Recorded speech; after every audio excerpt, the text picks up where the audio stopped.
नमस्कार, आप देख रहे हैं जी न्यूज। मैं हूं चंदन सिंह। बुलेटिन में सबसे पहले बात वर्ल्ड कप में होने वाले सुपर संडे मुकाबले की, और यह मुकाबला है विश्व कप में अब तक अजेय रही भारत और न्यूजीलैंड की टीमों के बीच। जीत के रथ पर सवार दोनों टीमों के सामने अभी तक कोई भी टीम टिक नहीं पाई है। ऐसे में हिमाचल प्रदेश के धर्मशाला में खेले जाने वाले इस मैच का बेसब्री से इंतजार हो रहा है। अगर भारत की टीम इस मैच में न्यूजीलैंड को हराने में कामयाब होती है तो पॉइंट्स टेबल में वो नंबर 1 पर आ जाएगी। इस मैच में पिच की भूमिका बेहद अहम है। पिच कैसी होगी, आप भी इस सवाल का जवाब जानना चाहते होंगे। हमारे दो संवाददाता कपिल वशिष्ठ और किरण चोपड़ा आज दिन भर धर्मशाला के उसी मैदान पर मौजूद रहे जहां मैच होना है। इनसे हम पिच के मिजाज के बारे में विस्तार से जानेंगे। लेकिन इस वक्त की बड़ी खबर आपको बता दें कि भारत न्यूजीलैंड के बीच ये मैच फ्रेश पिच पर खेला जाएगा। इससे पहले वर्ल्ड कप के किसी मैच में इस पिच का इस्तेमाल नहीं हुआ है। धर्मशाला के पिच पर तेज गेंदबाजों को मदद मिल सकती है, यानी बुमराह, सिराज जैसे तेज गेंदबाज न्यूजीलैंड का सिरदर्द बढ़ा सकते हैं। लेकिन यह पिच स्पिनर्स के मुफीद नहीं है, यानी स्पिनर्स को पिच से ज्यादा मदद मिलने की उम्मीद नहीं है। रात में इस मैदान पर ओस ज्यादा गिरेगी, लिहाजा चेज करने वाली टीम को इसका फायदा मिल सकता है। पिच पर अभी घास मौजूद है, लेकिन सुबह इसकी कटिंग की जा सकती है।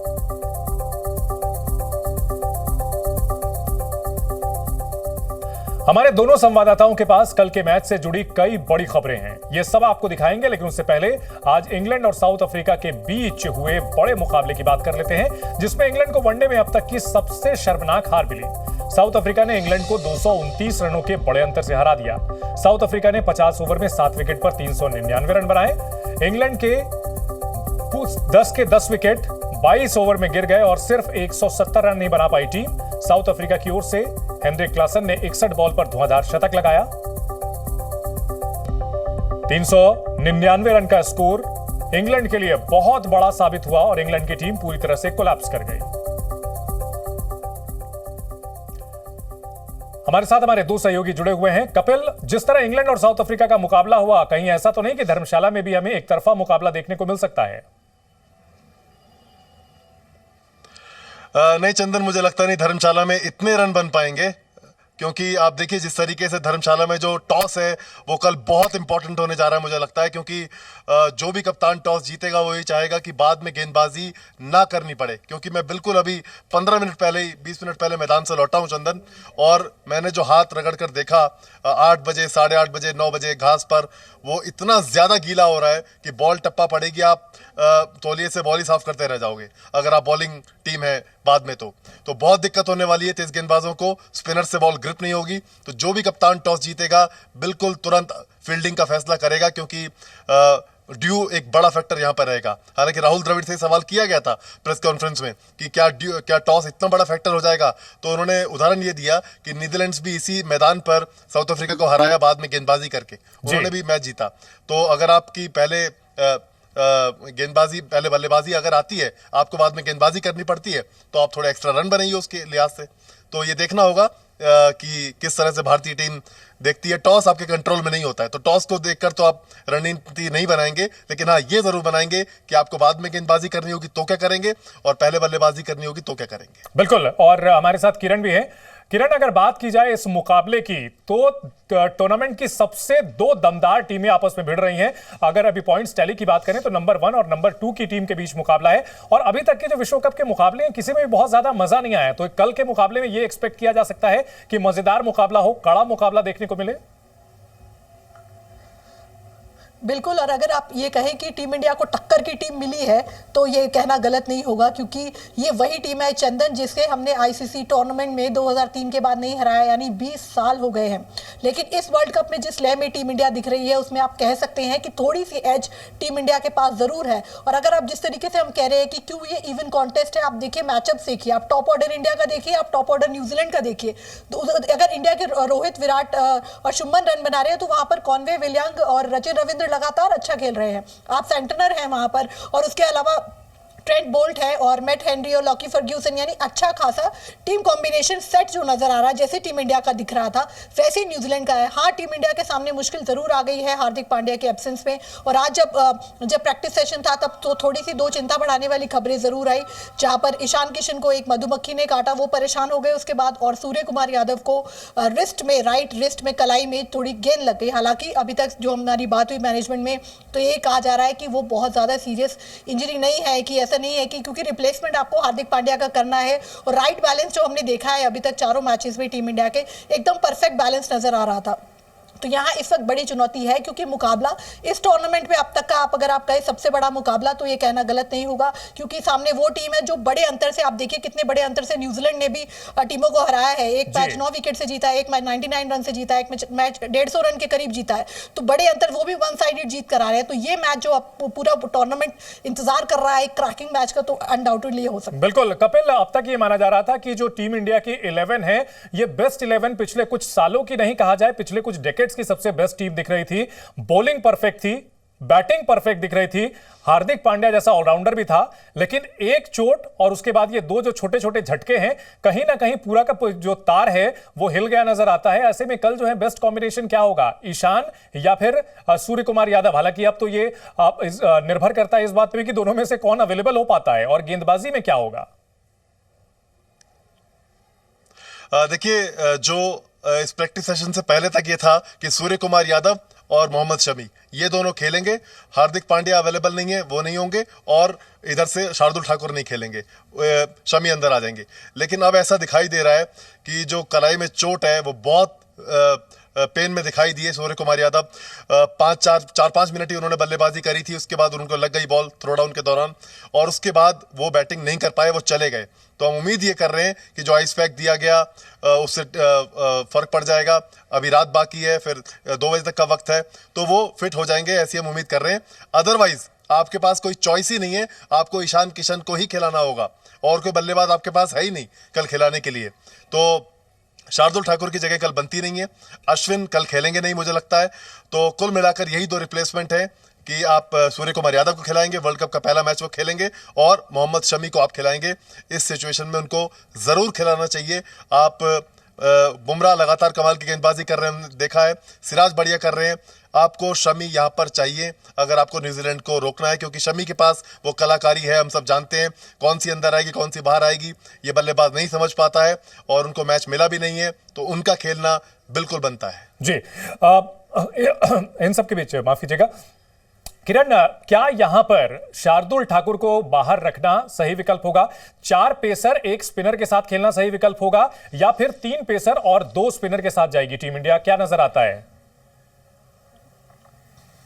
देखिए, जब मेरी पिच क्यूरेटर से बात हुई, जब हम मैदान पर मौजूद थे, तो पिच क्यूरेटर ने साफ शब्दों में मुझे एकदम क्लियर 2 टूक बता दिया। जब मैंने उनसे बात की तो उन्होंने कहा कि स्पिनर्स के लिए कोई मदद नहीं है यहाँ पर, और जो मदद है आप समझ लीजिए कि ये तेज गेंदबाजों को मदद करेगी पिच। और अच्छी खासी ग्रास थी, मैं आपको बता दूं, अभी तक भी ग्रास थी। कल सुबह कटिंग में कितनी ग्रास काटी जाती है ये एक बड़ा सवाल होगा, लेकिन अनडाउटेडली जो है ये पेसर्स की फ्रेंडली है। तो ऐसे में आपको 3 मेन पेसर्स लाने ही पड़ेंगे। शमी की जगह यहाँ टीम में साफ बनती दिख रही है, क्योंकि अगर इस मैच में आप उनको मौका नहीं देते हैं तो मुझे नहीं लगता आगे किसी मैच में इससे बेहतरीन पिच एज अ पेसर किसी को मिलने वाली है, अगर टीम इंडिया के लिहाज से देखें तो। यह बिल्कुल उस तरीके से मुझे लगता है कि 5 फुल फ्लेजेड बॉलर्स के साथ यहाँ पर टीम इंडिया जा सकती है। आप देखिए, अगर 3 आपके पास पेसर हो जाते हैं तो फिर वहां पर कुलदीप यादव और जडेजा आपके पास बनते हैं। सवाल ये भी है, क्योंकि ये जरूर उठ रहे हैं, क्योंकि एक और बात मैं ऐड करना चाहती हूँ चंदन, या अश्विन ने आज बहुत देर प्रैक्टिस की है ट्रेनिंग सेशन में, बहुत देर, तकरीबन 1 घंटा उन्होंने बॉल किया है, और उसके बाद बैटिंग भी करने आए। तो क्या टीम मैनेजमेंट ऐसा तो नहीं सोच रही है कि शार्दुल की जगह हम ऑलराउंडर के तौर पर विकल्प हम अश्विन को भी ले सकते हैं? क्योंकि जब बैटिंग कोच और रोहित शर्मा जब आए तो बहुत देर वो ड्यू को, जिस तरीके से कपिल ने भी कहा, ड्यू बहुत बड़ा फैक्टर है। इवन 6 बजे ही वो ड्यू को इतना टाइम के साथ नोट करके बाकायदा लिख रहे थे। तो ये एक स्ट्रैटेजी जरूर हो सकती है, या हमें, क्योंकि ये गैम्बल है बड़ा, अगर अश्विन को खिलाते एक ऐसी पिच पर जो कि पेसर्स की मददगार होने वाली है। लेकिन जिस हिसाब से ट्रेनिंग में वो दिखे, 1 घंटा मैं आपको बता रही हूँ कि उन्होंने बॉलिंग की और उसके बाद बैटिंग करते भी नजर आए। शमी आज के ऑप्शनल ट्रेनिंग सेशन में नहीं आए थे। जी, भारत न्यूजीलैंड मैच में शाम के वक्त मैदान पर ओस क्या एक बहुत बड़ा फैक्टर होने जा रहा है? धर्मशाला के मैदान को बहुत अच्छी तरह से जानने वाले और आईपीएल के कमिश्नर अरुण धूमल ने क्या कहा है, हमारे सहयोगी कपिल वशिष्ठ ने उनसे एक्सक्लूसिव बातचीत की है। क्या लग रहा है, क्या एक्सपेक्ट करें? लोग कह रहे हैं कि न्यूजीलैंड वाली फील अगर है थोड़ी सी तो तेज गेंदबाजों को बड़ी मदद मिलने वाली है। देखिए, न्यूजीलैंड उस फील को अगले मैच में भी ले सकता है, उनका ऑस्ट्रेलिया से मुकाबला यही है। लेकिन जिस तरीके से मैं मानता हूँ इंडिया की टीम खेल रही है, जिस मोमेंटम जिस लय से खेल रही है, निश्चित तौर पर इंडिया फेवरेट है और वो कल वो मैच जीतेंगे। हमारी तो यही आशा, यही उम्मीद और यही हमारा सपना है। और निश्चित तौर पर उनकी प्रैक्टिस भी बहुत अच्छी गई है और आपने देखा होगा हमारा टॉप ऑफ द लाइन जिस तरीके से वो बैटिंग कर रहे हैं। और अगर आप गेंदबाजी की बात करें, पहले कहा जाता था एशिया कप से पहले कि शायद हमारा वो वीक लिंक है, लेकिन हमारे गेंदबाजों ने ज़बरदस्त प्रदर्शन किया है। जब जब क्रूशियल विकेट लेने की बात आई, चाहे वो स्पिनर हो या सिराज की बात हो, बुमराह की बात हो, उन्होंने टीम को विकेट लेके दी है। उसी मोमेंटम को वो बरकरार रखेंगे और निश्चित तौर पर टीम इंडिया कल जीतेगी। और जिस तरह का मैदान है सर, ड्यू एक फैक्टर यहाँ पर रहता है। शाम के वक्त हमने देखा मैदान थोड़ा गीला होता है। राहुल द्रविड़ से इसको लेकर प्रेस कॉन्फ्रेंस में सवाल भी हुआ तो उन्होंने कहा लेकिन ऐसा नहीं है कि बाद में जो टीम गेंदबाजी करेगी वो जीतेगी नहीं। नीदरलैंड जीता। जी बिल्कुल, नीदरलैंड जिस तरीके से खेला, हमें जो 5 मैच मिले थे उसमें सबसे ज़्यादा हल्का रिस्पांस तब नीदरलैंड्स और साउथ अफ्रीका की गेम के लिए था। लेकिन जो रोमांचक जीत और जिस तरीके से नीदरलैंड यहाँ खेला, वो विश्व की किसी भी टीम के बराबर ये लगता था कि they are as good as any other team in this world cup. बहुत ज़बरदस्त उन्होंने गेम खेली। बाद में उन्होंने चेज़ नहीं करने दिया साउथ अफ्रीका और बड़े ज़्यादा अंतर से उन्होंने हराया। साउथ अफ्रीका जिसने आज 399 रन्स भी किए हैं, ऐसी टीम को नीदरलैंड यहाँ हराना जबकि उन्होंने पहले बैटिंग की थी, दर्शाता है कि आप अगर अच्छा खेलेंगे तो चाहे पहले खेलें बाद में खेलें, जीत आपकी होगी। एक आखिरी सवाल, ट्रॉफी आ रही है फिर 12 साल बाद? मैं मानता हूँ निश्चित तौर पर आ रही है। मैंने पहले भी कहा कि भारत में क्रिकेट को धर्म का दर्जा दिया जाता है और 11 साल बाद, 12 साल बाद, 2011 के बाद ये कुंभ का मेले को आयोजित करने का मौका हिमाचल को भी मिला, देवभूमि को भी मिला है। जिस लय से टीम इंडिया खेल रही है, मैं मानता हूँ कि भारत ये विश्व कप जीतने जा रहा है। शुक्रिया हमसे बात करने के लिए। तो अरुण कुमार धूमल बहुत साफ तौर पर कहते हुए कि धर्मशाला के मैदान में न्यूजीलैंड और भारत का मुकाबला बहुत रोमांचक रहेगा। कैमरामैन विनायक के साथ जी न्यूज़ के लिए मैं कपिल वशिष्ठ। कपिल हमारे साथ लगातार बने हुए भी हैं। कपिल, सभी की उम्मीदें हैं कि इस बार वर्ल्ड कप हमारे पास आए, लेकिन जब हम वर्ल्ड कप जीते हैं तब भी न्यूजीलैंड जो है हमें एक मात देती रही है। 20 साल पुराना ये कहीं ना कहीं हॉन्ट करेगा कि 20 साल से हम उन्हें नहीं जीत पाए हैं। लेकिन बात की जाए अगर भारतीय बैटिंग की, तो भारतीय बैटर्स का भी यहां कहा जाए कि एसिड टेस्ट होगा, क्योंकि ऐसी सिचुएशंस उन्हें जो है भारत में और कहीं नहीं मिलेंगी। बिल्कुल आपने सही कहा चंदन। और थोड़ा सा अगर मैं पीछे ले जाऊं आपको, मुझे पता नहीं ये कंपैरिजन कितना सही है, लेकिन एक इन्फ्रेंस अगर हम लें तो T20 वर्ल्ड कप हुआ था ऑस्ट्रेलिया में। हम सिडनी में खेले, हम मेलबर्न में खेले, हम एडिलेड में खेले और हमने अच्छा किया। फिर बारी आई पर्थ की और हमारा मैच था साउथ अफ्रीका से। और आप देखिए उस मैच में जिस तरीके से हम आउट हुए, जो बाउंस पर आउट हुए, जो बॉल हिली उस पर आउट हुए, तो वो 138 पर अगर मुझे ठीक याद है तो आउट हो गए थे और उस मुकाबले को हार गए थे। तो कहने का मतलब ये है कि जहां पर बॉल थोड़ी सी हिलती है वहां हमारे गेंदबाजों का इम्तिहान, वहां हमारे बल्लेबाजों का इम्तिहान होता है। तो इम्तिहान होगा, ट्रेंट बोल्ट आपका इम्तिहान लेंगे, मैट हेनरी तेज आएंगे, टिम साउदी अगर खेलते हैं तो वो भी बॉल हिलाना जानते हैं, और फर्ग्यूसन तो है ही। तो कौन से 3 खेलेंगे देखना होगा। लेकिन हमारी टीम के सारे बेसिस कवर्ड है और हमारी तैयारी भी जबरदस्त है और हमारी गेंदबाजी भी जबरदस्त है। और ऐसा नहीं है कि न्यूजीलैंड को हम नहीं लिटा सकते, हम भी पीट सकते हैं उनको। हमारे पास वो गेंदबाजी है। या तो कहें कि हमारे पास लगता उनसे है कि बेहतर important गेंदबाज होगा, है। तेज गेंदबाजी डिपार्टमेंट में कपिल हम उनसे कमजोर नहीं है। 21 ही पढ़ेंगे, 19 नहीं पढ़ेंगे।